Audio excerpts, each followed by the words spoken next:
Right, I'm going to give you one of the government documents that was prepared for when we did the IRS revision. And this is a 3-page document about the full history of the IRS. And it kind of tells its own picture in many ways.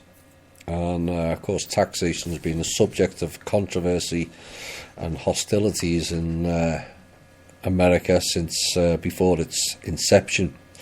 From the cries of no taxation without representation to read my lips, no new taxes. Except we know that never happens. And it's been a bit of a political hot button of never-ending disagreement. Its most current form started as a way to fund the American Civil War, which we may have more on later, and was interrupted by several constitutional arguments. Those resulted in taxation at the federal level being declared unconstitutional by the United States Supreme Court. Now, this left the idea of the federal government levying taxes on the citizenry in limbo until 1913, when the Federal Reserve stepped in. And with the ratification of the 16th Amendment to the United States Constitution. Now, there's also much disagreement that was actually even ratified.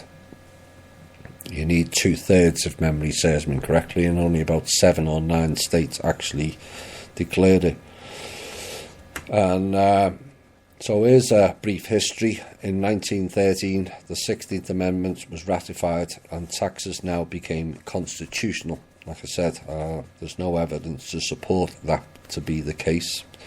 And in 1913, the Bureau of Internal Revenue was created under the Department of Treasury. Not the Department of US Treasury, the Department of Treasury. In 1919, the 18th Amendment ratified, and Commissioner of Internal Revenue was tasked with enforcing prohibition under the Volstead Act. Then it went quiet for a bit while the bankers planned for World War II and let's wreck America's economy. And 1930s, the Bureau of Internal Revenue established geographical regions operations, including opening of 2 international offices of the IRS in London and Paris. Who controls those 2 countries or those 2 cities? The Rothschilds. 1930s, private corporation formed for Internal Revenue and Federal Reserve in Delaware, thereby making them a private contracted organisations rather than a government-owned organisations under the umbrella of the Department of the Treasury as enacted by Congress. Basically, just stiffness. 1934, the 18th Amendment was repealed and responsibility changed to administering alcohol tax and a national firearms tax. 1934 again. The Revenue Act of 1934 starts the beginning of basis for Internal Revenue Code, revenue regulations and proposed regulations. 1935, the Social Security Act was passed and added that to the scope of the Bureau of Internal Revenue. That's when it all took place. 1938, Revenue Act of 1938 passed by congressional override of presidential veto, creating what is considered the first official tax breaks for corporate America. Corporate. 1938, again, concept of unemployment insurance began to form with the passing of Railroad Unemployment Insurance Act. 1939, revenue laws codified into what is now known as the Internal Revenue Code. 1942, Revenue Act passed, increasing scope and rates of taxes and created the concept of certain income tax deductions. 43. Current Tax Payment Act and Individual Income Tax Act of 43 and 44 were both passed, establishing the rudimentary form of tax system similar to the structure used today, all while the war was going on. A bit like the Bretton Woods. 1952, President Truman proposed a reorganization plan numero 1, which was later endorsed subsequently by President Eisenhower, a mistake he later admitted to in his farewell address.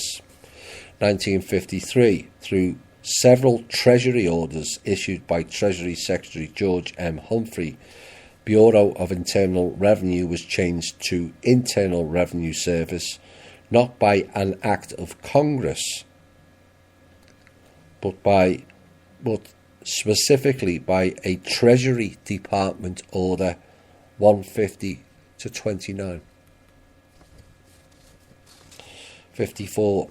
Revenue Ruling 54-72 established the concept of private letter ruling, starting the ability for circumvention of code on an individual transaction basis. 1959, Enrolled Agent Program was established to allow for those not qualified under normal regulatory qualification standards established by Congress to practice before the IRS to do so under Treasury regulation, not the main Treasury, I might add. Congress amends Internal Revenue Code to make Chief Counsel and presidential appointments again after Treasury regulation was issued, making it an appointment by Director of Internal Revenue. 1961 had a number of inputs. The Internal Revenue Service begins using computers. 1961. With the implementation of National Computer Center in Martinsburg, West Virginia. And you all thought it started in the 80s. 1961. IRS using computers. President Kennedy makes public statements regarding weeding out corruption in the Internal Revenue Service. And ADP redeployment guidelines were issued, further removing control over the Internal Revenue Service from the Department of Treasury. Congress passed law requirement of use of Social Security numbers and employer identification numbers in the conduct of business pertaining to all taxes. Nice of them. 1962, a joint Treasury IRS task force was established to start advising for the need to compile data and statistics on tax filing.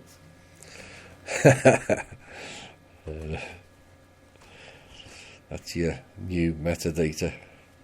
1962. 1965, IB Marduk 360-65 computer systems became the national standard for IRS data processing. 1967, Inter-American Center on Tax Administration was formed in Panama. I never realised Panama was part of America. I thought I was good at geography. As a way of processing and sharing tax information between countries in the Western Hemisphere. So this is like the Five Eyes now. Not only these looking for terrorists to attack countries, they're going to share tax data. 1965, that started. 1967, Inter-American Center on Tax Administration. 1968, Alcohol and Tobacco Tax Division was changed to Alcohol, Tobacco and Firearms and was given law enforcement jurisdiction only Omnibus Crime Control and Safe Streets Act. Subsequently, explosives were also added to their jurisdiction. 1969, the IRS begins testing integrated data retrieval system to accumulate more data. 50 years ago. 1970, the Bank Secrecy Act passed, establishing controls over cash transactions. Don't you just love it? 1970 again, Comprehensive Drug Act passed, adding responsibility of narcotics enforcement over to the ATF. 1972, the ATF was separated from the IRS and placed under Treasury directly, eliminating all criminal enforcement from IRS purview, as that was by law under FBI authority. So the FBI, the IRS was also running FBI investigations. Unbelievable. 72, Federal State Tax Collection Act passed, allowing the IRS to enter into agreements to collect taxes for states that closely conform to federal tax law. 1973, IRS switched to Honeywell systems for more data processing. 74, IRS established Federal Energy Office that has no authority to form. In other words, they just make up their own rules in their own departments. 1975, IRS is brought into cooperation with the International Monetary Fund under United Nations restructuring. And people are saying we don't want the UN. They've been involved since 1975. That's when a lot of the financial things got changed. I remember Kim mentioning about 75. There's all kinds of different agreements and treaties and pacts and all kinds rewritten around 75, 76. So the IRS merged with the IMF under the UN, 1975. 1976, new case inventory control and management system is established with direct integration with Inter-American Center, whatever that means. 1977, IRS implemented their Audit Information Management System worldwide, not just America. 78, ERISA, E-R-I-S-A, passed, separating jurisdiction authority of employment matters from the Department of Treasury to the Department of Labour. 1979, IRS begins major system upgrade program. 1980, UNIVAC and COBOL systems come online at the IRS. 1982, the Treasury Department announced it was unable to support the legal authority of the IRS to enforce public policy. 1982, IRS enforcing public policy. 82 again, Treasury Order 150-95 restructures the IRS, including claiming authority of appointment to positions normally held by the President. You gotta love them with their systems. 1982, UNIVAC 1100-82 systems were starting to be put in place to replace microfilm. 82 again, the IRS created new position of legislative liaison in efforts to influence congressional decisions directly. A liaison officer to influence congressional decisions directly. 1982, IRS. 1983, IRS consolidates and integrates its phone systems. 1986, IRS implemented International Computer System despite Treasury rejection of it. 86 again, Tax Reform Act of 86 passed, 125 pages of which are still redacted or considered classified regarding expansion and control of the IRS to non-government officials. 125 pages of the Tax Reform Act redacted, in other words, scrubbed out. And the goons in Congress allowed that to be passed. 1989, Congressional Subcommittee begins looking into IRS misconduct. 30 years ago, and we're still waiting. 1990, Treasury Integrate Management System begins implementation. 1990 again, Treasury Order 150-02 recognises IRS senior management. So the main financial centre of America is operating under a foreign agent, the IRS, which is operating on behalf of the Crown and also the IMF and the UN. 1998, IRS Restructuring and Reform Act was passed, still leaving it under control of the Department of Treasury and establishing what is known as the Taxpayers' Bill of Rights. Yeah, right. 2006, the IRS begins outsourcing collections with payments to vendors for services exceeding the collections ratio of 23-1. In other words, they're hiring mercenaries to go and threaten people to pay up. 2013, IRS investigated for politically targeted audits and determination of tax-exempt status. That was 6 years ago. I wonder what happened to that.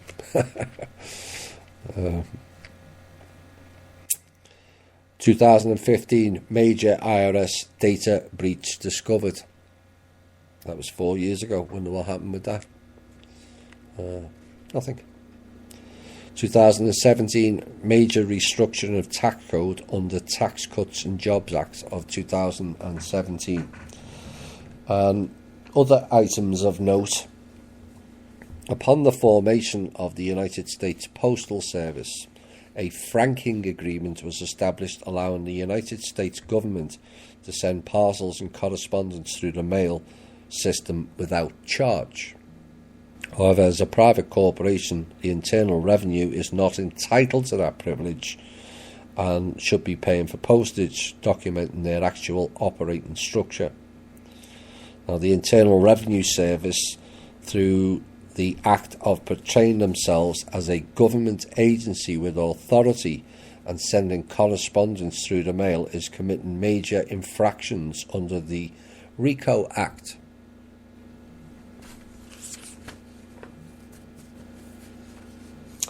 Title 31 of the United States Code disclosed that the Internal Revenue Service, a private corporation, is not shown as a division, bureau, or any part of the U.S. Treasury Department under USC 31, Subtitle 1, Chapter 9, Section 901. The Internal Revenue Service is not listed as an organization, corporation, or entity owned, operated, or authorized by the United States government.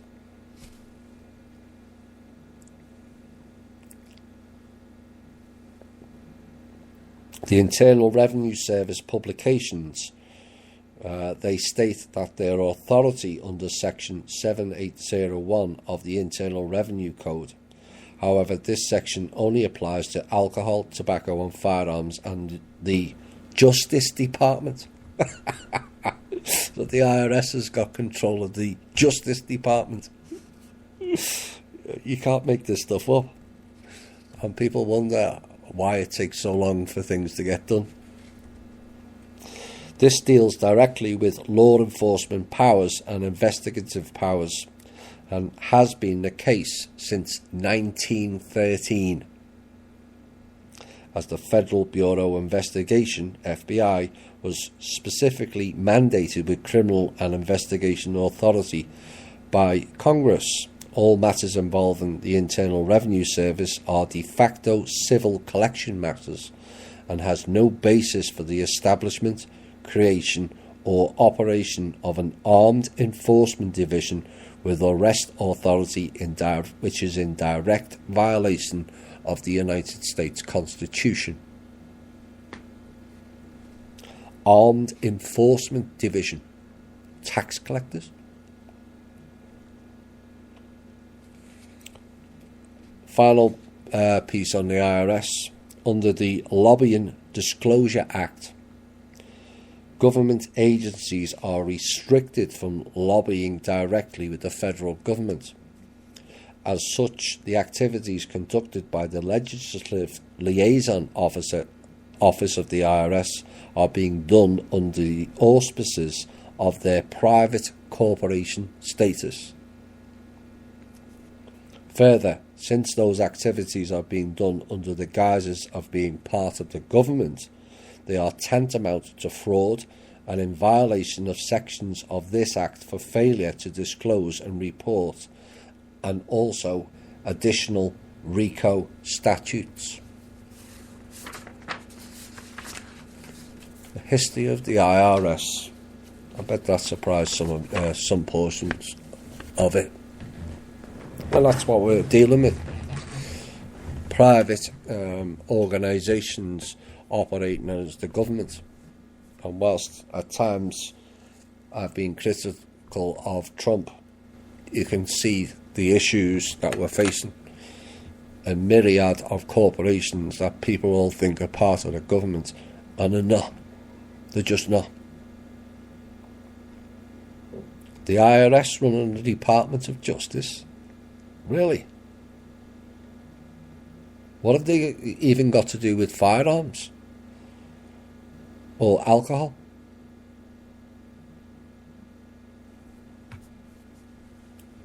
Armed enforcement?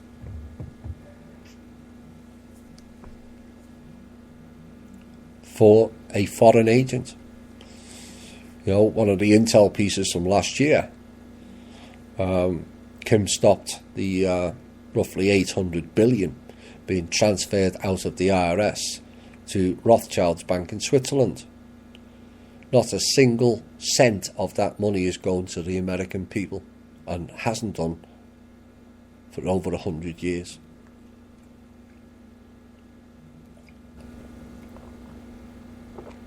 Where's the outrage from the media for that? Why aren't the media calling for a ban on the IRS? Because those people don't pay tax, that's why.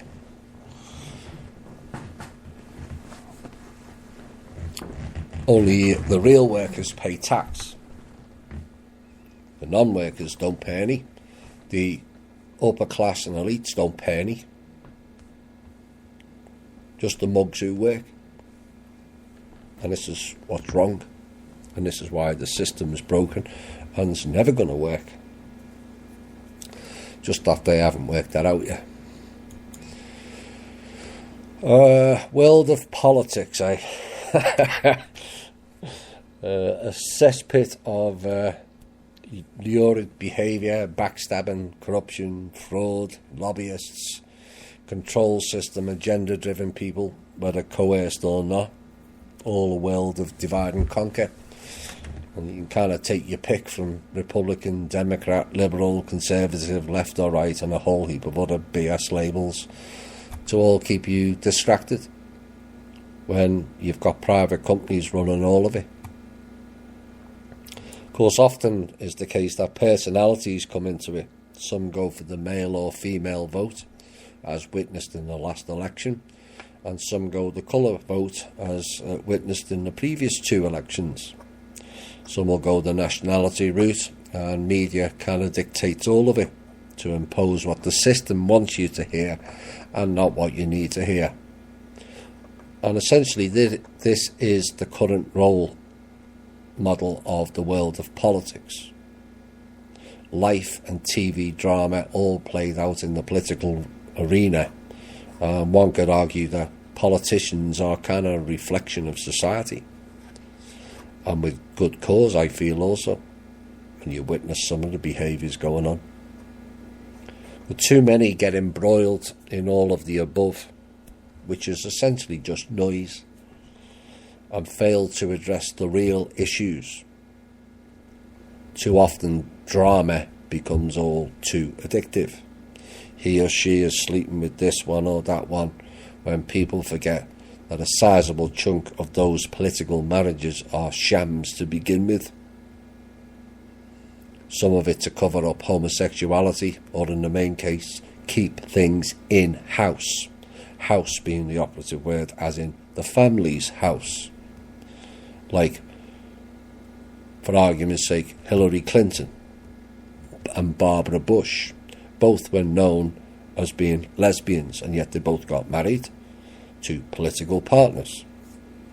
George Jr. was known for being gay, but he got married.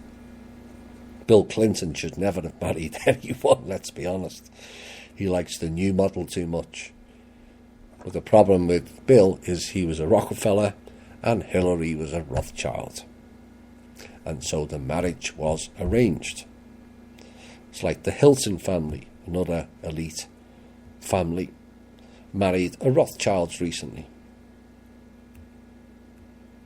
They've done this for hundreds of years now, and it's all a sham.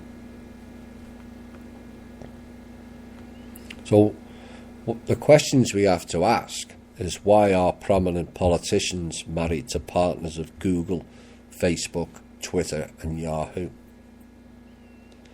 Because it's all about keeping it in-house. That's the top and bottom line. Keeping the masses out of the party and out of what is really going on. And the problem the people face is we must learn to not focus on the labels or the personalities, because all of that is a total distraction. If you really want to solve politics in our government, you have to leave behind the personalities, the labels and the drama, and focus on one thing only: the policies. I've just read you out a whole heap of policies that no one bothered is even aware of, because we don't take the time. It is fixing them that dictates the direction the country is going to go in. So when election time comes round again and people vote for labels and personalities again, instead of what did my senator vote for or against, and was it for or my or our benefit, then you'll understand why this or any other country never actually changes, no matter who goes in.